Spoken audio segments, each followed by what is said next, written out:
Sunday fam, welcome back to another video. We are winding down with It's Okay Not to Be Okay, the final episodes. This week it's episode 13 and 14. Let's talk about it.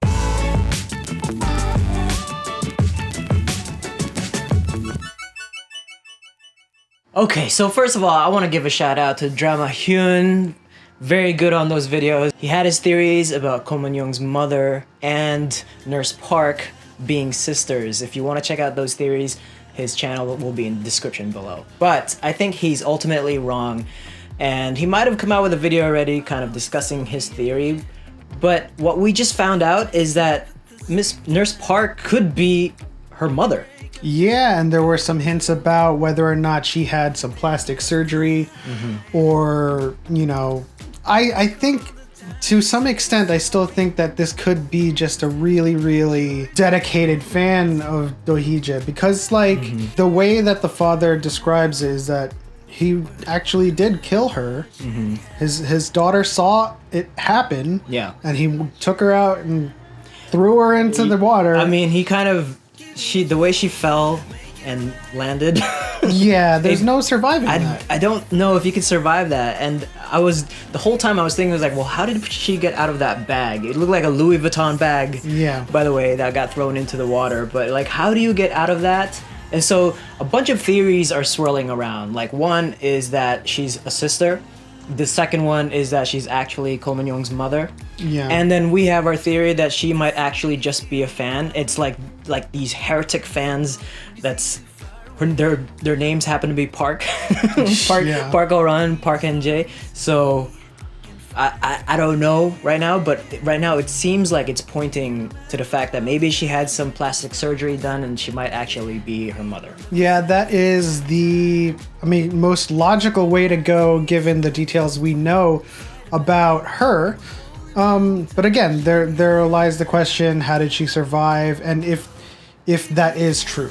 And the theory about her being a sister might actually have a little bit more weight because, you know, Nurse Park was in the room with Ko Min-young's dad, and she was like, I've waited for 20 years for this to happen, and it was so thrilling. You know, it was kind of like she's been planning this for such a long time that, you know, I really don't know. I think, well, there is a possibility, right, that Ko Min-young is a love child. You know, it's not actually she's not actually the daughter of the one that the father killed, but the father was having an affair, and that's Miss Park. That's why they don't look alike. I mean, of course, we still have the plastic surgery thing. We still have the fan thing, but there could be an affair going on. Okay, if you had to bet one theory, what would it be? I'd probably place my bet on a fan because I'm expecting some kind of twist. This whole thing about her being Ko Min-young's mother who survived murder is not twist material for me, and that wouldn't be very much of a reveal. I feel like the twist would be that everyone thinks that it's her mother, you know, come back from the dead or plastic surgery otherwise, and it turns out not to be, and it's just someone who really knows the family, really knows her mother, and really is a huge fan of the stories, and that's why they ended up being a fan of Ko Min-young and writing that letter in her book, This Is One of Your Failures. Yeah. And that's why she's acting on it. Like, right, she had a failure of a book. You're right. Like, the way that they did it in the last episode is to make you believe that she might actually be Ko Min-young's mother. Might actually be the biggest misdirect of them all. Yeah. I mean, you never know, because this show has always done such a good job of masking the truth and, you know, presenting you with what could be the truth, and then all of a sudden, like, flips it over your head. And so I kind of like that theory that she could just be a deranged fan. Yeah, but it's okay to not be okay. That would go with the theme. The theme, right? Yeah. And that's just a fan that's just not okay. Ooh, what do you guys think? Leave your comments in the section below. Like, what theory are you falling for? Like, the sister, the actual mother, or just a deranged fan? I do want to give a shout out to Sungtae because throughout these past two episodes and the episode previously, towards the latter half of that episode, I'm a big fan of him. He's a great actor. He's gone through this such a micro arc that like every time he interacts with Kang Tae or Ko Min Young, it's such an enjoyable watch because like first of all the guy is a great actor, but like every time he's like I told you a kiss is better than a fight. Oh, I love that quote. and like I'm gonna scold you, or like every time he has some kind of dilemma in his head that just like how he displays it for his character, when it's favorable towards their family unit, it's an enjoyable watch. I would totally agree with that. I mean, every time he's on screen, not only the actor doing a really great job, but just Sang Tae's story arc.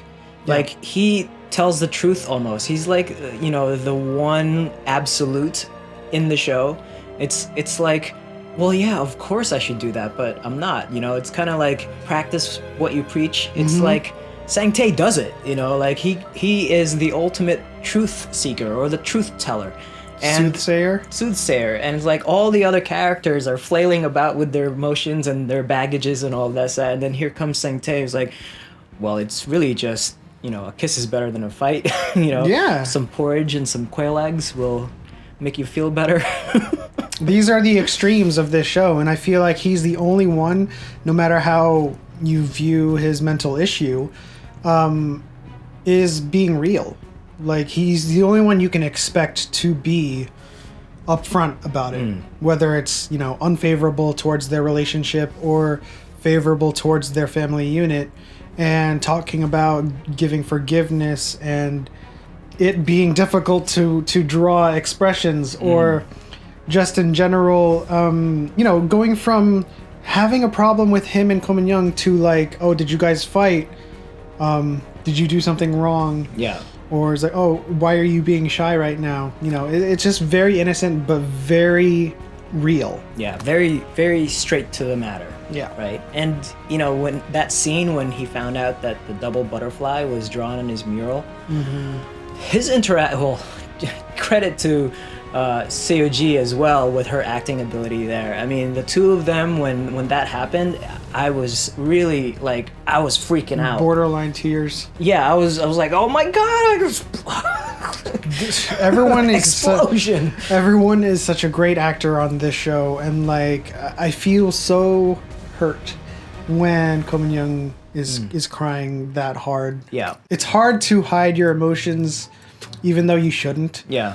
And every time she's hurt, I'm hurt. I get what you mean. I think we have been such big fans of not only Ko Min Young but Sang Tae. Like those two characters right there are what brings such joy every time we watch the show. Yeah, and when the floodgates open on either one of them, and the tears start flowing, it gets real hard. I mean, I guess emotions. I guess Kang Tae is pretty good too.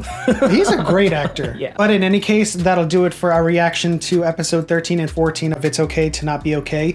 Leave your theories in the comment section down below. Tell us what you think. Is it actually her mother, a deranged fan, or a sister, or anything that we haven't thought of? Leave it in the comment section.